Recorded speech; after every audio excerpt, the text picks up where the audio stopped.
This is Megan Mitchell with Agents of Change, and today we're going to be talking about how to approach questions. So, this is going to be one of my social work shorts where I give you some brief, concise tips. And today's going to be important because we're not talking about content, we're talking about strategy. So, what we'll be doing is I'll be giving you some tips and tricks, some tools that you can access on test day when you're approaching those questions that are maybe tricky to you or require that critical thinking. We're going to be using a strategy called the 5 W's. So there are several types of questions on the exam. 3: recall, application, and reasoning. Recall questions, these are few and far between on the test because these are just really basic knowledge. These questions require you to remember a fact or concept. For example, a medication question is a recall question, right? You have to know the medication, you produce the answer. There's no higher level thinking for recall other than remembering something that you have read in your studying. The second type of question are application questions. These questions require you to not only recall information, but you need to take that information and apply it to case scenarios or real life situations. So now maybe it's referring to defense mechanisms. You not only need to know what the defense mechanism is, you need to be able to identify it or use it in a case scenario or real life situation. So it's taking that knowledge one step further. Lots of application questions on this exam. The next type of questioning is reasoning. These questions are the most difficult. They require the most brain power and they require critical thinking skills. What does reasoning do? You not only need to recall the information, you not only need to apply it, but you need to synthesize, examine the details, and problem solve. So these are going to be a little bit trickier because it requires, like I said, that higher order thinking, that critical thinking, and it's going to require that you are able to comprehend what you're reading. Okay, so let's talk strategy. You need to have a strategy for answering questions. Sometimes people say, I'm having a really hard time, and I say, what's your strategy? And they say, I don't have one. You want to have, when I say strategy, you want to have some tools in your back pocket so that when you get into the test, no matter what type of question you get, even if it's a concept or something that you've never seen before, you're going to be able to use some tools that you have to get you closer to the right answer. If you see a question and you really just don't know, don't just pick a random answer without using some of those tools and trying your best effort first. So you want to have a strategy, and this is going to help you with efficiency. And what do I mean? If you don't have a strategy and you're spending so much time on a question, you're not going to get through all of the questions, right? 170 questions, 4 hours. So you want to be efficient. You want to know what you're looking for in a question. You want to know how you can best answer the question. If you are in your studying and you feel like you're not able to analyze question stems, so you're reading the question and you're not really able to pull out the details, you're not able to synthesize, you want to focus on building out a strategy. And just like the content in the book is important, strategy is important too. You need to know how to approach questions, break them down, and analyze them. Here's some advice I give for test day, some tools to put in your toolbox. Read each question twice before looking at the answers. Why? Test day, your adrenaline's going to be going. You might be going a little bit faster than you normally would. Second time through, you can pick up on some details you missed the first time. Every word matters on this exam, so you want to make sure that you're being very careful to read thoroughly. Read all answers before thinking about choosing an answer. Sometimes our minds might want to jump to an answer choice. Oh, I know C is correct. However, stop yourself. Read every answer and analyze every answer before choosing an answer. This is also kind of another checks and balances to make sure you're not rushing or missing any information. Always use process of elimination. You're always going to have 4 answer choices, A, B, C, and D. You want to eliminate as many as possible that you know right off the bat are not correct. Why? Much easier, much more efficient. you're going to be in a much better place if you're down to 2 answer choices rather than 4. Biggest advice I can give is eliminate answers. If you can get it down to 2, it's going to be much easier and your chances of getting the answer right are a lot higher. And you want to eliminate answers that are too extreme or do not answer the question step. What this means is don't jump to actions that are not necessary yet, right? Meet the client where they are, meet the question where it is, meet the problem right where it's at. For example, we're not going to call the police, jump to that action if it's not necessary. If it constitutes that, yes, but don't jump ahead. Don't jump to extreme action. Some answer choices are going to be not appropriate or too extreme at this time. So make sure you're being really mindful of that. Do not add or assume anything that's not in the question stem. If it doesn't mention it in the question stem and you don't find a way to reason to this information, it's not going to probably be in the answer. What I mean, if it does not say the client is taking medication, we're not going to assume the client is taking medication, right? If it does not say the client is unable to care for themselves, we're not going to assume that unless there are clues that tell us otherwise. So don't add any information. Just stick with the clues, the words in the question stem. Don't add anything. Don't delete anything. Everything you need is going to be right there. Everything you need is going to be right there. Also, check your answer. If your answer doesn't make sense with what the question asks, it's probably not the right answer. Okay. The 5 W's, and you're probably thinking, what is this? It's very old school. Think of when you were back at elementary school. We're talking the 5 W's: who, what, where, when, and why. That application of those W's that you were testing on way back when you were doing reading passages, that's going to help you on this test. And I'll go through each of them in just a minute. But why this is helpful, it's a tool. It's not going to work in every case. It's something to help you organize your thinking and organize the information in a question stem. So what this does is it forces you to comprehend what the question's asking, right? It's going to say who is involved, what is going on, where is the client, when did this occur, and why does this matter? So some of those skills that we learned way back when, they're coming back now and they're going to be helpful to us.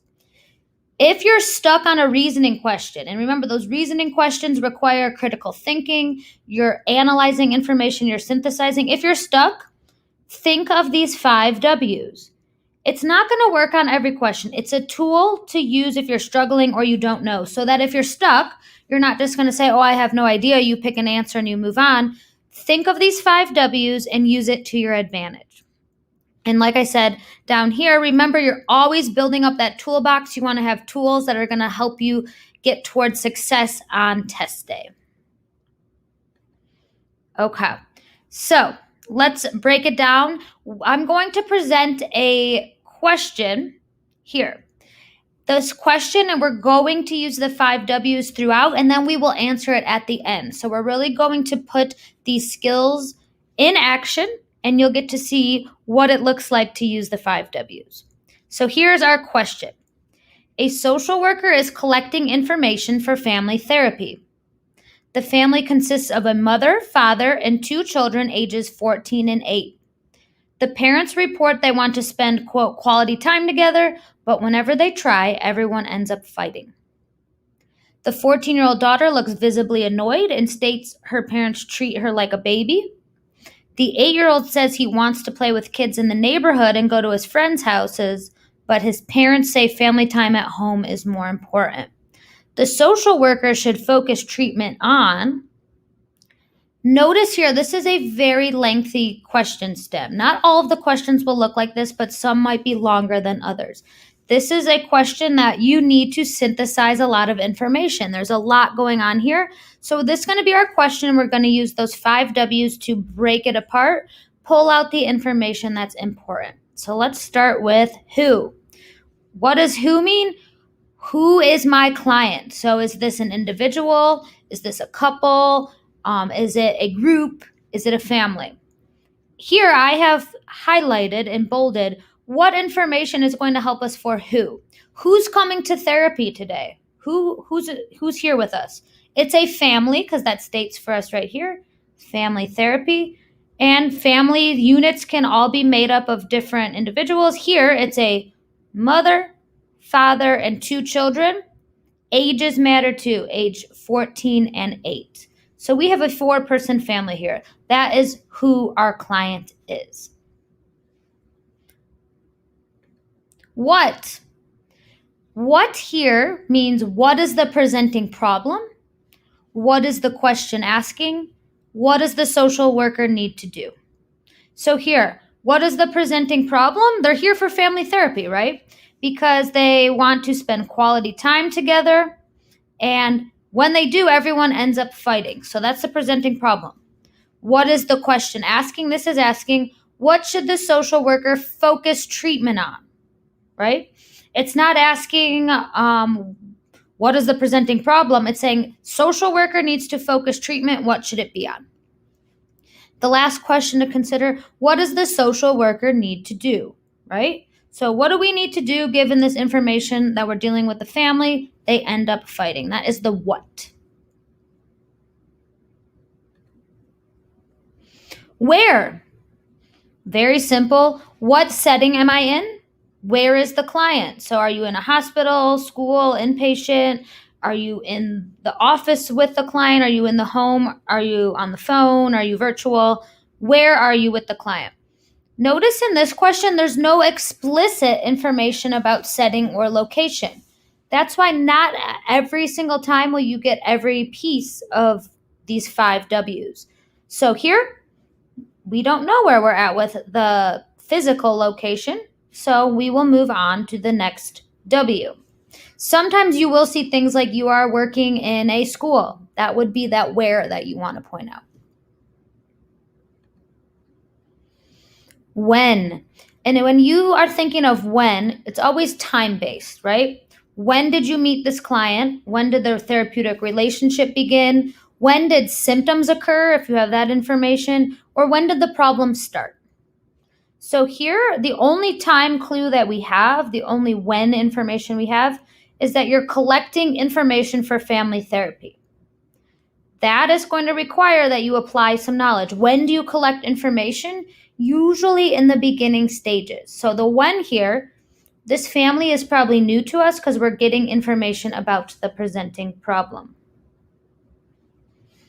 Let's see.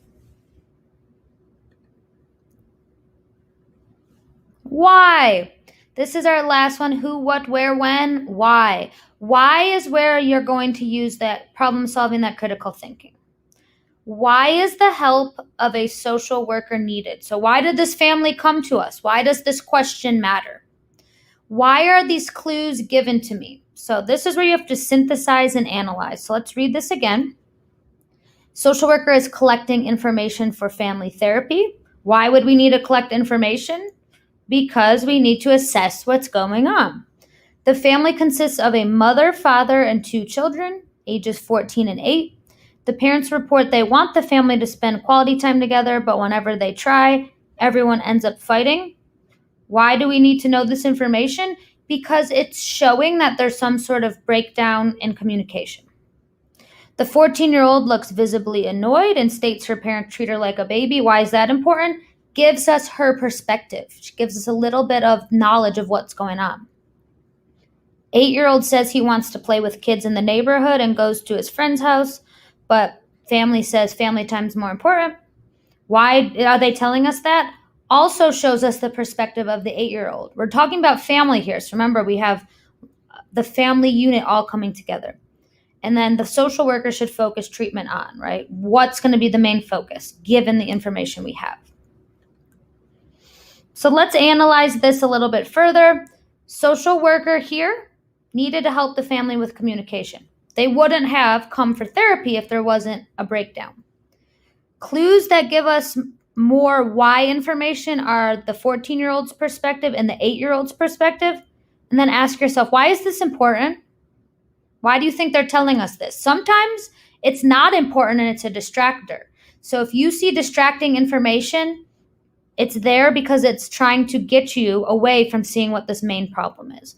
So why is this important? All this information they give us, we need to see that their family expectations are not in line. Parents want more family time. 14-year-old said she's being treated like a baby. 8-year-old wants to play with friends. There is some expectation, some communication breakdowns, and it's causing conflict. We took all that information we had and we analyzed it to understand the question better. Okay. Now, here are your answer choices. Let's read it one more time. Social worker is collecting information for family therapy. Family consists of a mother, father, and 2 children, ages 14 and 8. Parents report they want the family to spend quality time together, but whenever they try, everyone ends up fighting. 14-year-old daughter looks visibly annoyed and states her parents treat her like a baby. The 8-year-old says he wants to play with kids in the neighborhood and go to his friends' houses, but his parents say family time at home is more important. The social worker should focus treatment on A, helping the family establish appropriate roles and boundaries, B, developmental levels and communication strategies for each child, C, facilitating activity-based family interactions to build on the strengths the family presents with, D, connecting the family in meaningful ways through role play. Now we got to use those skills that we just used to break down the question to start to eliminate. So let's walk this through. What do we know is not going to be the focus of treatment? We can automatically rule out answer choice B. B is going to be out. Developmental levels and communication strategies for each child. When we're talking family therapy, we look at the family as a whole. We would never just single out any individual. B only talks about the children. That's not going to help the family as a unit. Okay. Next, we can rule out C, facilitating activity-based family interactions to build on the strengths the family presents with. There's nothing here that says we're working from a strengths-based approach, and there's nothing here that says we're at the point where we'd be doing activity-based interactions. C does not answer the question we're given, which is what is treatment going to be focused on, given all this information we just had. And we know here communication, expectations, boundaries are an issue. Our last one we can eliminate is D, connecting the family in meaningful ways through role play. Nothing here suggests that at this point we need to role play with the family. That might be a viable option. It's not the best option. It should not be the main focus of treatment. Given all the clues we were given, A is the best answer.